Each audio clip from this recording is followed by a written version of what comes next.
Distinguished delegates, colleagues and partners, good afternoon. My name is Smidt and I'm CEO and spokesperson of Siemens Foundation.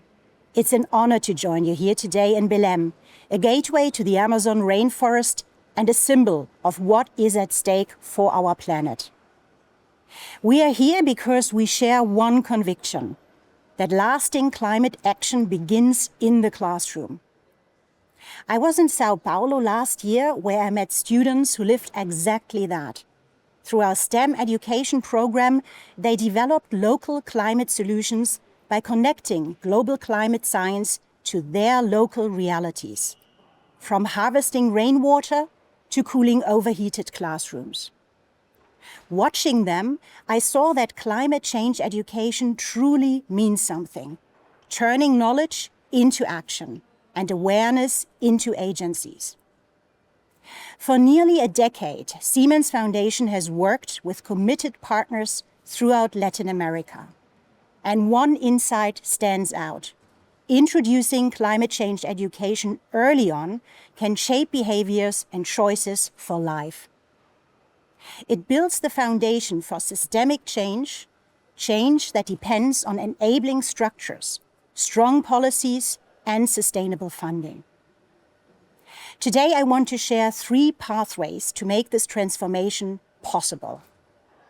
Firstly, enabling funds and policy frameworks. Climate funds should recognize what is often overlooked. Education is a core lever for climate resilience.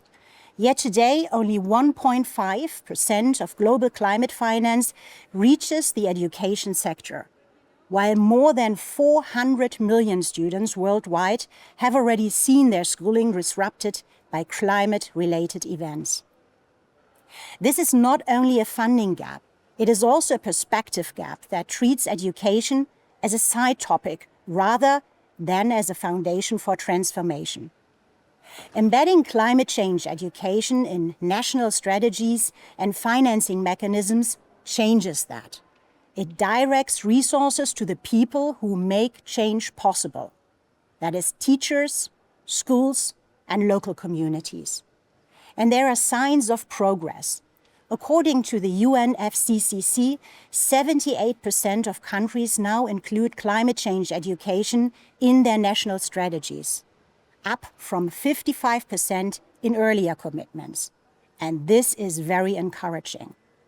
Now we need to move from strategy to implementation. And this takes me to my second point, building teacher capacity through contextualized training. Teachers are catalysts of transformation. They bring climate change education to life, in classrooms, in communities, and in daily conversations. But many of them still face a clear gap.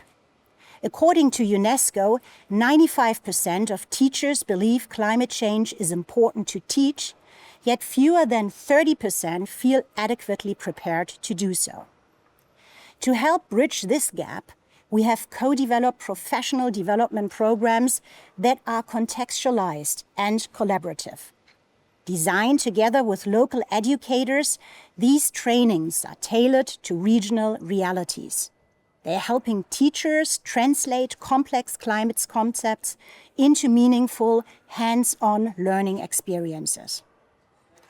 Whether it is coastal erosion in Mexico or floods in Brazil, these models connect science to everyday life. They enable educators to guide students in developing solutions rooted in their own environments, and in doing so, foster both competencies and confidence. Because when teachers are empowered, learning becomes action, and classrooms become spaces of innovation and of hope. This takes me to my third point, rethinking funding logics and collaboration. To scale climate change education, we need to rethink how we fund, how we evaluate, and collaborate. Over the past 8 years, Siemens Foundation and its partners have developed a scalable and cost-effective model for integrating climate change education into school systems and national curricula.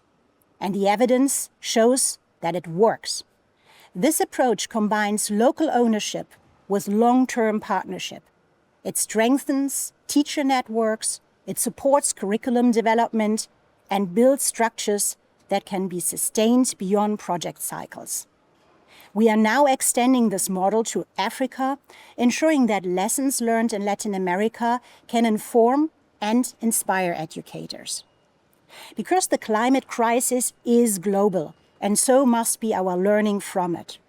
So to conclude, to maximize our collective impact, we need to join forces, to align regionally, to act globally, and co-create free and adaptable open educational resources accessible to all. This approach has proven both effective and efficient, because when knowledge is shared freely, capacity grows exponentially. Let us leave Belem with a renewed commitment. The road to achieving net zero will not only depend on the actions we take today, but on the generations we prepare to lead tomorrow.